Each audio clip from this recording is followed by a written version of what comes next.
Hello students, कैसे हैं आप सभी। उम्मीद करता हूं सभी स्वस्थ होंगे, ठीक होंगे और आपकी पढ़ाई भी सुचारू रूप से चल रही होगी। प्यारे बच्चों, इस सेशन में हम मेरी कल्पना का आदर्श समाज जो एनिहिलेशन ऑफ कास्ट का दूसरा पार्ट है उसे हम लोग पढ़ने जा रहे हैं। इसके लेखक कौन है, जिन्हें भारतीय संविधान के निर्माता के नाम से जानते हैं, बाबा साहब भीमराव आम्बेडकर जी। तो किसी ने पूछा कि बाबा साहब, आपके अनुसार एक आदर्श समाज कैसा होना चाहिए? तो इन्होंने कहा, वह समाज जिसमें समानता या समता, एक ही बात है, स्वतंत्रता, भ्रातृता, जिसे हम कह सकते हैं भाईचारा, ये तीनों तत्व जिस समाज में मौजूद हैं वही समाज एक आदर्श समाज होगा मेरी नजरों में। दोस्तों, मुझे एक बात बताइए, ऐसा कौन नहीं चाहता कि सभी को समान रूप से अधिकार मिले? कौन नहीं चाहता? ऐसा तो नहीं है कि मैं जो कार्य कर सकता हूं वो आप नहीं कर सकते, क्योंकि जातिवाद फैला हुआ है भाई। अधिकार सभी को समान रूप से है। दूसरी बात, स्वतंत्रता। अरे, मेरा देश स्वतंत्र हो चुका है, 1947 में स्वतंत्र हो चुका था। तो जब आप स्वतंत्र, मेरा देश स्वतंत्र होता है, मैं भारतवासी हूं, कहा जाता है मेरा देश महान था, महान है, महान रहेगा, तो मैं क्यों स्वतंत्र क्यों नहीं हूं भाई? भाईचारा, भाई बहन का रिश्ता ऐसा होता है भाई। आप किसी भी डोर को पकड़ लो ना, तो आप उस समस्या का समाधान भी कर सकते हैं। कोई भी डोर पकड़ लीजिए, आप लोग कोई भी लक्ष्य ले लीजिए, आप लोग अवश्य प्राप्त हो जाएगा वो लक्ष्य। तो पढ़ लेते हैं क्या है मेरी कल्पना का आदर्श समाज डॉक्टर भीमराव अंबेडकर जी के अनुसार। जाति प्रथा के खेदजनक परिणामों की निरस गाथा को सुनते सुनाते आप में से कुछ लोग निश्चय ही ऊब गए होंगे। ऊबना यानी कि इन्होंने कहा कि मैं श्रम विभाजन जाति प्रथा की बार बार बात कर रहा हूँ, आप लोग ऊब गए होंगे कि ये क्या कह रहा है यार, बस शांत हो जाओ खूब। तो मैं आपको कुछ एक निरस यानी जिसमें कोई रस नहीं है, देखो, निर्धन रस यानी जिसमें कोई रस नहीं है, यह अस्वाभाविक भी नहीं है। अतः अब मैं समस्या के रचनात्मक पहलू को लेता हूं। मेरे द्वारा जाति प्रथा की आलोचना सुनकर आप लोग मुझसे यह प्रश्न पूछना चाहेंगे कि यदि मैं जातियों के विरुद्ध हूं तो फिर मेरी दृष्टि में एक आदर्श समाज क्या है? ठीक है, यदि आप ऐसा पूछेंगे तो मेरा उत्तर होगा, मेरा आदर्श समाज स्वतंत्रता, समता, भ्रातृता पर आधारित होगा और वही एक आदर्श समाज कहलाएगा। क्या यह ठीक नहीं है? भ्रातृता अर्थात भाईचारे से किससे क्या कोई आपत्ति हो सकती है? किसी भी आदर्श समाज में इतनी गतिशीलता होनी चाहिए जिससे कोई भी वांछित परिवर्तन समाज के एक छोर से दूसरे तक संचारित हो सके। ऐसे समाज के बहुविधि हितों में सबका भाग होना चाहिए तथा सबको उनकी रक्षा के प्रति सजग रहना चाहिए। सामाजिक जीवन में अबाध संपर्क के अनेक साधन व अवसर उपलब्ध रहने चाहिए। तात्पर्य यह है कि दूध पानी के मिश्रण की तरह भाईचारा का यह वास्तविक रूप है और इसी का दूसरा नाम लोकतंत्र है। लोकतंत्र, देखो दोनों चीज समझेंगे। जैसे कि दूध में हम लोग पानी मिला देते हैं, हमें पता नहीं होता, वो बात अलग है कि आजकल विज्ञान इतनी तरक्की कर लिए, दूध कितना पानी कितना हम लोग बता सकते हैं, लेकिन हमें देखे दूध में पानी मिला दिया जाए तो पता नहीं कर सकते कितना दूध है कितना पानी है। ऐसा ही भाईचारा होना चाहिए और उसी का दूसरा नाम क्या है? लोकतंत्र। देखो क्या होता है, लोक यानी क्या होता है? संसार। लोक यानी क्या होता है? संसार, संसार आमजन लोग। तंत्र यानी शासन होता है, यानी कि लोगों द्वारा शासन करना। बात तो सही है भी, जब लोग शासन करेंगे तो कोई दिक्कत नहीं आनी चाहिए फिर तो समाज में, क्योंकि लोकतंत्र केवल शासन की एक पद्धति ही नहीं है। लोकतंत्र मूलतः सामूहिक जीवनचर्या की एक रीति है, भी एक तरीका है, एक ढंग है, रीति ढंग तरीका तथा समाज के सम्मिलित अनुभवों के आदान प्रदान का नाम है। इसमें यह आवश्यक है कि अपने साथियों के प्रति श्रद्धा व सम्मान का भाव हो। इसी प्रकार स्वतंत्रता पर भी क्या कोई आपत्ति हो सकती है? किसी को हो सकती है क्या आपत्ति? नहीं हो सकती। गमनागमन, गमनागमन क्या होता है? गमन तथा आगमन, गमन तथा आगमन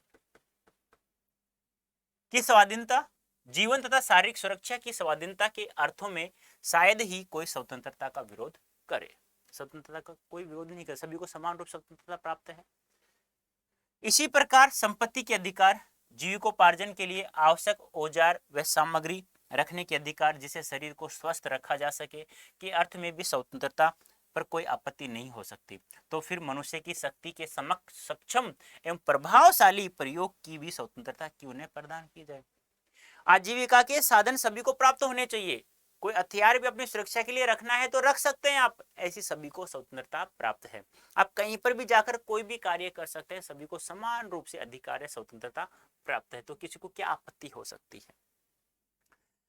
जाति प्रथा के पोषक जीवन, शारीरिक सुरक्षा तथा संपत्ति के अधिकार की स्वतंत्रता को तो स्वीकार कर लेंगे, परंतु मनुष्य के सक्षम एवं प्रभावशाली प्रयोग की स्वतंत्रता देने के लिए जल्दी तैयार नहीं होंगे, क्योंकि इस प्रकार की स्वतंत्रता का अर्थ होगा अपना व्यवसाय चुनने की स्वतंत्रता किसी को नहीं है।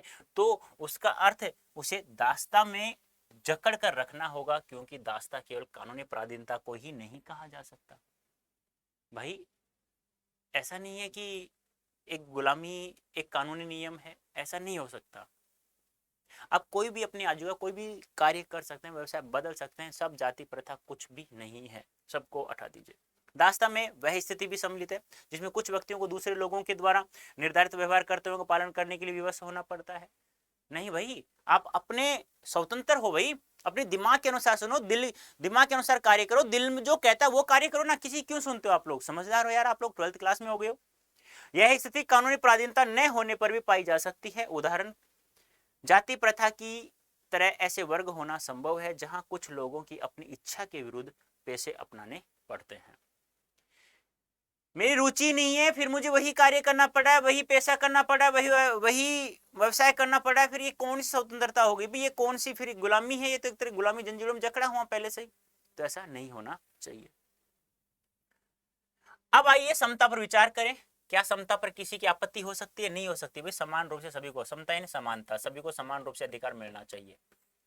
फ्रांसीसी क्रांति के नारे में समता शब्द ही विवाद का विषय रहा। जब फ्रांसीसी क्रांति हुई थी, समता यानी समानता शब्द ही विवाद का विषय रहा था।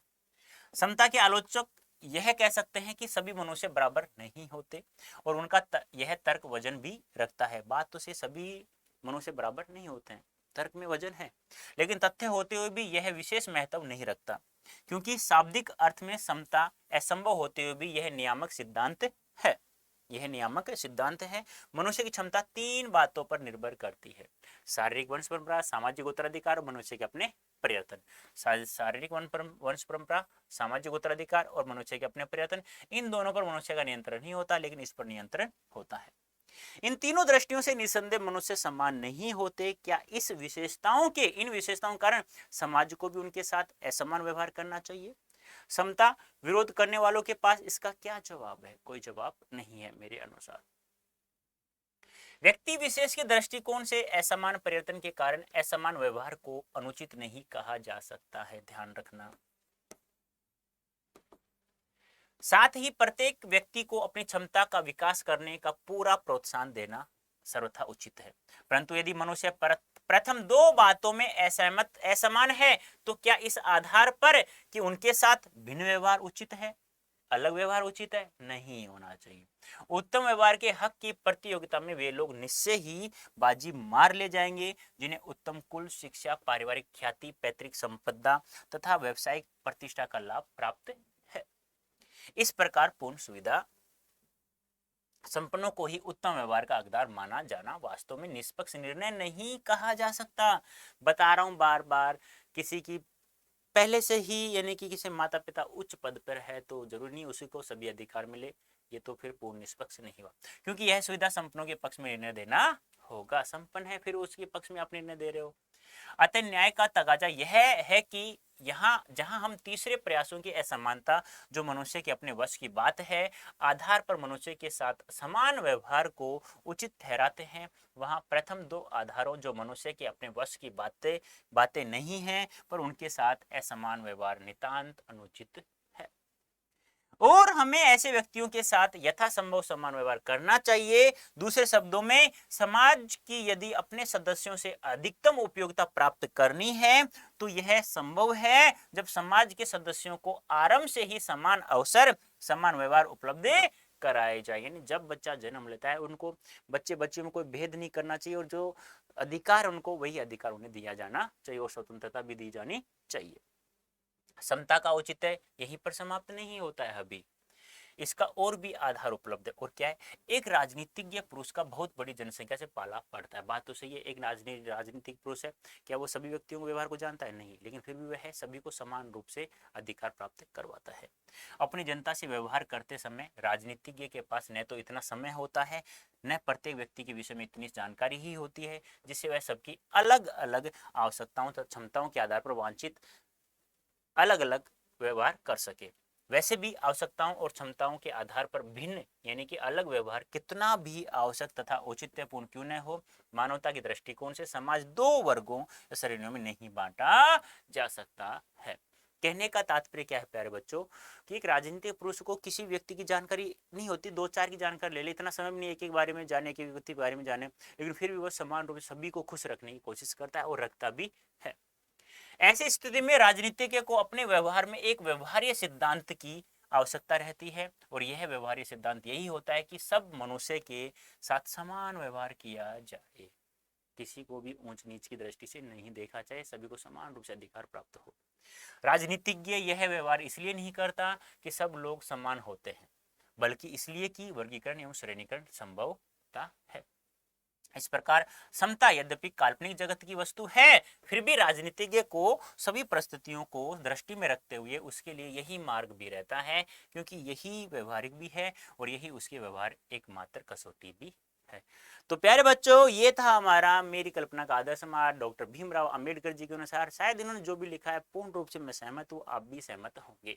अब प्यारे बच्चों, आप लोगों को Y323 कोड यूज करना है। उससे पहले हम लोग यह भी जाने, कुछ दिया हुआ है तो एक बार देख लेते हैं। अंबेडकर जी की पुस्तक जाति भेद का उच्छेद और इस विषय में गांधी जी के साथ उनके संवाद की जानकारी प्राप्त कीजिए, यानी उसको आप पढ़ लीजिएगा, जो ललित सिंह यादव ने अनुवाद किया था इन रिलेशन ऑफ कास्ट का। हिंद स्वराज नामक पुस्तक भी गांधी जी ने ही कैसे आदर्श समाज की कल्पना की, उसे भी आप लोग पढ़े, हिंद स्वराज। तो प्यारे बच्चों, यहाँ कोड यूज करना आपको Y323। आप लोग अंग्रेजी नहीं जानते हो बोलना तो आप लोग अंग्रेजी अच्छे से फर्राटेदार सीख सकते हैं, तो आपको कोड यूज करना है Y323। अब यदि आप लोग CUET 2023 की तैयारी कर रहे हो तो आपको Y551 कोड यूज करना है और मैक्सिमम डिस्काउंट प्राप्त करना है। और प्यारे बच्चों, 12th में हो तो CUET की अवश्य तैयारी करोगे और 2023 में CUET में अच्छे मार्क्स प्राप्त करोगे, एक अच्छी कॉलेज प्राप्त होगी। अच्छी कॉलेज प्राप्त होगी तो हमारा लक्ष्य उद्देश्य क्या है वो भी प्राप्त हो जाएगा। तो ध्यान रखना, Y551 ध्यान रखना, Y551 कोड यूज करना है CUET के लिए। 12th क्लास के लिए यूज करना है आपको Y323 कोड यूज करना है, तो आपको मैक्सिमम डिस्काउंट प्राप्त हो जाएगा। अब आपको PDF चाहिए, PYQ चाहिए, MCQ चाहिए, कुछ भी चाहिए, वो सब आपको PDF कहाँ से मिलेगी? अड्डा 24/7 ऐप से मिलेगी, डाउनलोड कर लीजिएगा प्ले स्टोर से। जिन बच्चों ने सब्सक्राइब नहीं किया वो सब्सक्राइब कर ले। सेशन अच्छा लगा है ना तो कमेंट करना अवश्य, कमेंट अवश्य करें और लाइक भी कर दीजिएगा यदि समझ में आ गया हो तो आप लोगों को। तो प्यारे बच्चों, इस सेशन में इतना ही। धन्यवाद, थैंक यू सो मच।